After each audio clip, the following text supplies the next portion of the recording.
Chapter 5. Now Naaman, commander of the army of the king of Syria, was a great and honorable man in the eyes of his master, because by him the Lord had given victory to Syria. He was also a mighty man of valor, but a leper. And the Syrians had gone out on raids, and had brought back captive a young girl from the land of Israel. She waited on Naaman's wife. Then she said to her mistress, "If only my master were with the prophet who is in Samaria, for he would heal him of his leprosy."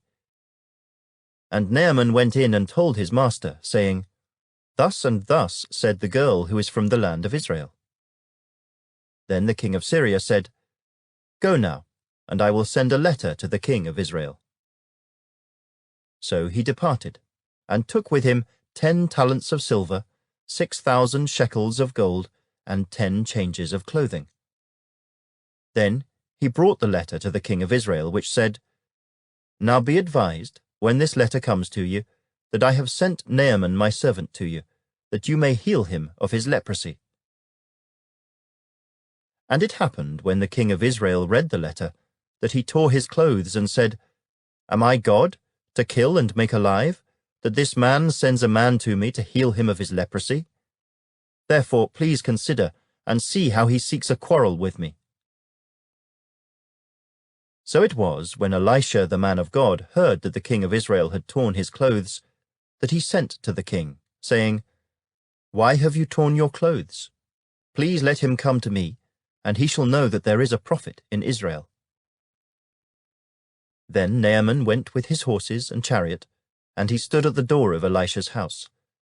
And Elisha sent a messenger to him, saying, "Go and wash in the Jordan 7 times, and your flesh shall be restored to you, and you shall be clean."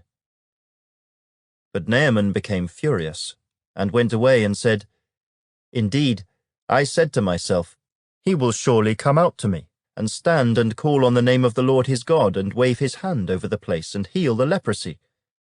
Are not the Abana and the Pharpar, the rivers of Damascus, better than all the waters of Israel? Could I not wash in them and be clean?" So he turned and went away in a rage. And his servants came near and spoke to him, and said, "My father, if the prophet had told you to do something great, would you not have done it? How much more then when he says to you, 'Wash and be clean'?" So he went down and dipped 7 times in the Jordan, according to the saying of the man of God. And his flesh was restored like the flesh of a little child, and he was clean. And he returned to the man of God, he and all his aides, and came and stood before him.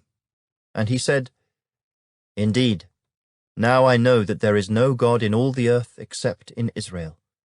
Now therefore, please take a gift from your servant." But he said, "As the Lord lives before whom I stand, I will receive nothing." And he urged him to take it, but he refused. So Naaman said, "Then, if not, please let your servant be given 2 mule loads of earth, for your servant will no longer offer either burnt offering or sacrifice to other gods, but to the Lord. Yet in this thing may the Lord pardon your servant. When my master goes into the temple of Rimmon to worship there, and he leans on my hand, and I bow down in the temple of Rimmon, when I bow down in the temple of Rimmon, may the Lord please pardon your servant in this thing." Then he said to him, "Go in peace." So he departed from him a short distance. But Gehazi, the servant of Elisha the man of God, said, "Look, my master has spared Naaman this Syrian, while not receiving from his hands what he brought. But as the Lord lives, I will run after him and take something from him." So Gehazi pursued Naaman. When Naaman saw him running after him, he got down from the chariot to meet him and said, "Is all well?" And he said, "All is well. My master has sent me, saying, 'Indeed, just now 2 young men of the sons of the prophets have come to me from the mountains of Ephraim. Please give them a talent of silver and 2 changes of garments. So Naaman said, Please, take 2 talents. And he urged him, and bound 2 talents of silver in 2 bags, with 2 changes of garments, and handed them to 2 of his servants. And they carried them on ahead of him. When he came to the citadel, he took them from their hand, and stored them away in the house. Then he let the men go, and they departed.